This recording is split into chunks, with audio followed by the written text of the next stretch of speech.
Karena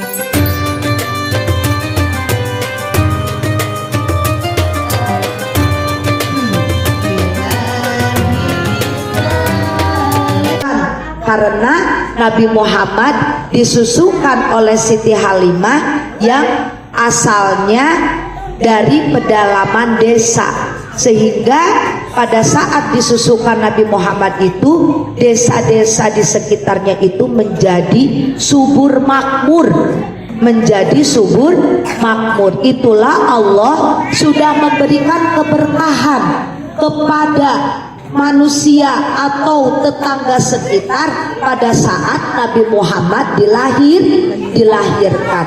Saking agungnya, saking diagungkannya itu Nabi Muhammad, sehingga domba-domba yang tadinya kurus sebelum Nabi Muhammad lahir, setelah Nabi Muhammad lahir jadi gemuk. Domba-domba jadi gemuk, jadi subur. Rumput-rumput yang kering tandus pada saat Nabi Muhammad dilahirkan menjadi hijau semuanya. Subhanallah, itu semua adalah anugerah dari Allah. Coba sifat Nabi Muhammad bagaimana anaknya? Jujur. Lalu apa lagi? Penyayang. Lalu apa lagi? Baik akhlaknya, tidak pernah nendang, tidak pernah apa lagi? Tidak pernah nonjok temannya Nabi Muhammad itu, ya. Tutur bahasanya baik, gak pernah ngomong kasar, gak pernah ngomong jorok. Nabi Muhammad itu baik, Nabi Muhammad itu tutur kata bahasanya itu bagus sekali, lemah lembut orangnya, tidak pernah berbohong Nabi Muhammad itu. Terus Nabi Muhammad itu pada saat usia 6 tahun ibunya Nabi Muhammad itu meninggal dunia. Akhirnya Nabi Muhammad usia 6 tahun menjadi yatim piatu. Gak boleh. Ayahnya meninggal, ibunya meninggal. Ya, kenapa Nabi Muhammad disebut lahirnya tahun gajah? Siapa yang tahu? Kenapa? Kenapa disebut lahir tahun gajah? Mau tahu nggak? Nah, pada saat Nabi Muhammad dilahirkan, ada seorang raja yang sangat jahat yang ingin menyerbu ke kota Mekah, ingin menghancurkan Ka'bah. Masih lama. Nah, tentara namanya Raja Abraha. Namanya siapa? Raja Abraha. Raja Abraha itu datang pasukan dengan pasukan tentara beribu-ribu jumlahnya menunggangi gajah. Dari mana ya itu? Dari Syam, nggak tahu dari negara mana. Raja Abraha itu tiba-tiba datang akan menyerang untuk menghancurkan Ka'bah. Tapi subhanallah, Allah menjaga Ka'bah, menjaga kota Mekah, sehingga Raja Abraha bersama tentaranya dihadang. Dihadang sama apa? Burung ababil. Dihadang sama apa? Raja itu, Raja Abraha bersama tentara pasukan bergajah dihadang sama burung ababil. Tahu nggak burung ababil? Burung ababil adalah burung yang dari surga sama Allah dikeluarin. Di tangan burung ababil itu ada kerikil dari neraka. Tangannya dipegangi batu kerikil yang sangat panas dari neraka. Untuk apa? Melempari tentara yang memakai gajah, tentara pasukan bergajah, dilempari sama burung ababil itu menggunakan kerikil dari neraka. Lalu bagaimana? Begitu mau menyerang Ka'bah, tentara Raja Abraha bersama tentaranya, lalu burung ababil itu melemparkan kerikilnya ke pasukan tentara bergajah. hambanya selamat, tidak jadi ada penyerangan. Lalu bagaimana?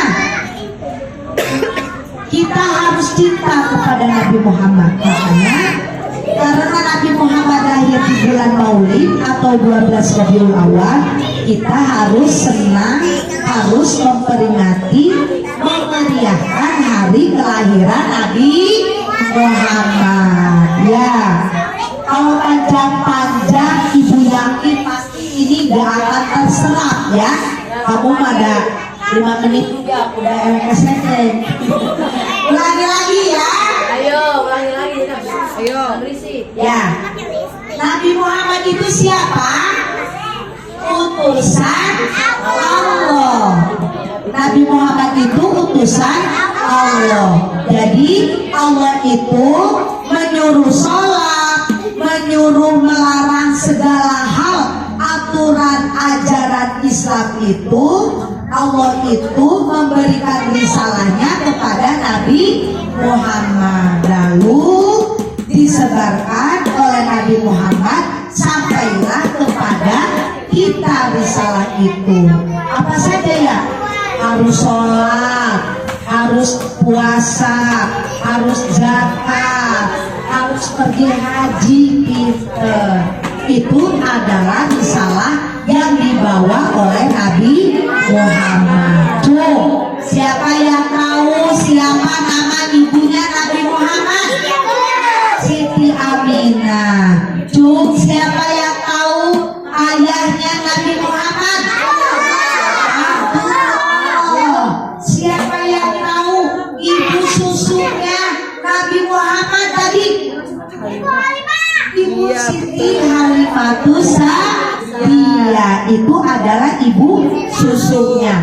Tuh, siapa yang tahu pamannya Nabi Muhammad? Abu Thalib,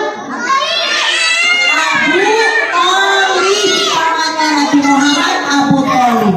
Tuh, siapa yang tahu kakeknya Nabi Muhammad? Abdul Muthalib. Tadi ibu cerita kenapa Nabi Muhammad disebut lahirnya tahun gajah. Kenapa?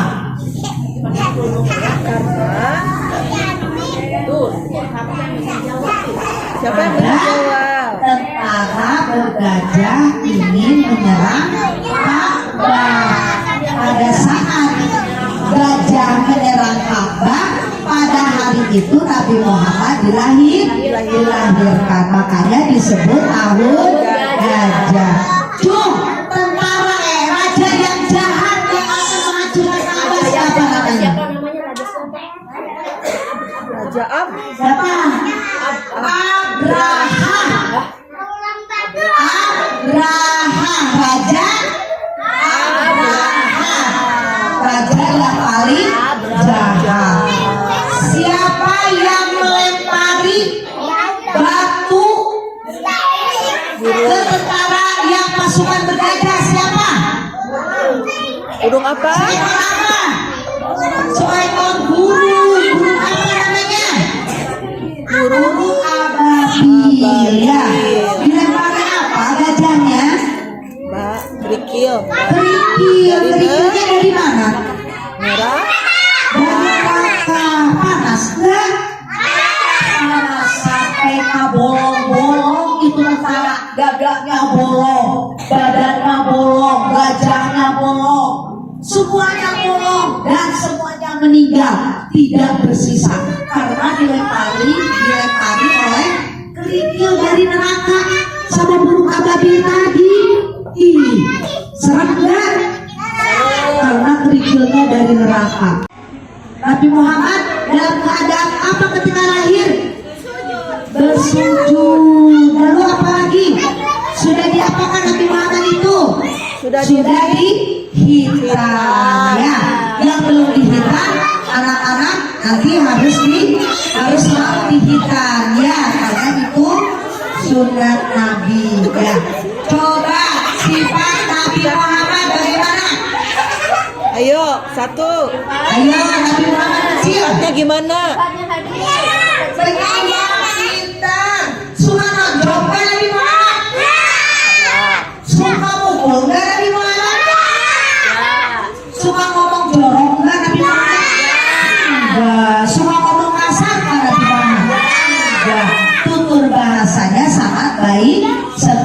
sekali penyayang, dapat dipercaya atau disebut al-amin. Jujur anaknya, tidak pernah berbohong. Nah, bentuk kecintaan kita kepada Nabi Muhammad, kita harus banyak baca sholawat ya. Seperti apa? Banyak sholawat itu. Ada sholawat tibil kulum, ada sholawat apa lagi? Ada tibil kulum apa enggak? Allahumma sholli ala sayyidina Muhammadin tibbil qulubi wa dawaiha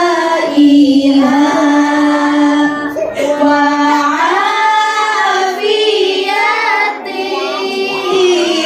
abdani wa sifatiha wa nuril absari wa diyaiha wa ala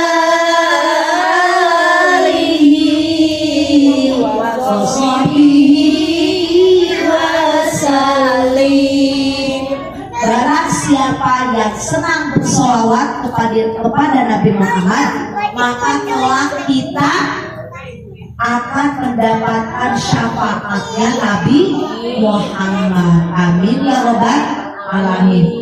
Allah beserta malaikat saja membacakan sholawat kepada Nabi Muhammad. Begitupun kita harus senang membaca sholawat supaya kita mendapatkan syafaat kelak oleh Nabi Muhammad. Apa itu syafaat?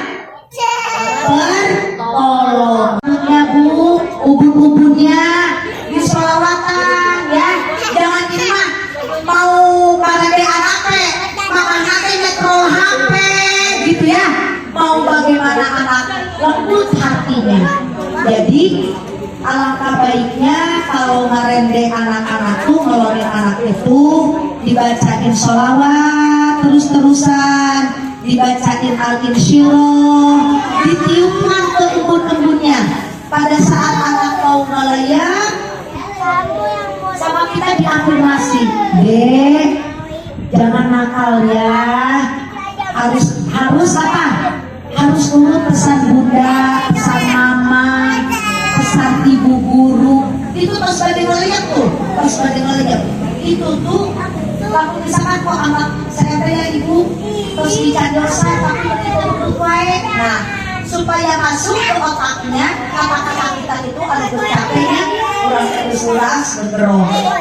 Jadi pada saat anak melihat di kata-katain yang bagus, Dek, besok harus mau makan ya, besok harus. Jadi anak itu setengah sadar setengah enggak itu tertanam di dalam otaknya. Oh, kalau dibacakan sholawat ya, rambutnya selama itu tidak usah panjang-panjang, tidak usah panjang-panjang. Yang panjang berarti itu bagus sholawatnya, tidak. Sallallahu ala Muhammad, sallallahu ala Muhammad, sallallahu ala Muhammad. Allahumma sholli ala sayyidina Muhammad wa ala ali sayyidina Muhammad. Terus mau tidur ya, supaya anak itu peranainya, akhlaknya mudah-mudahan seperti Nabi Muhammad, lembut hatinya.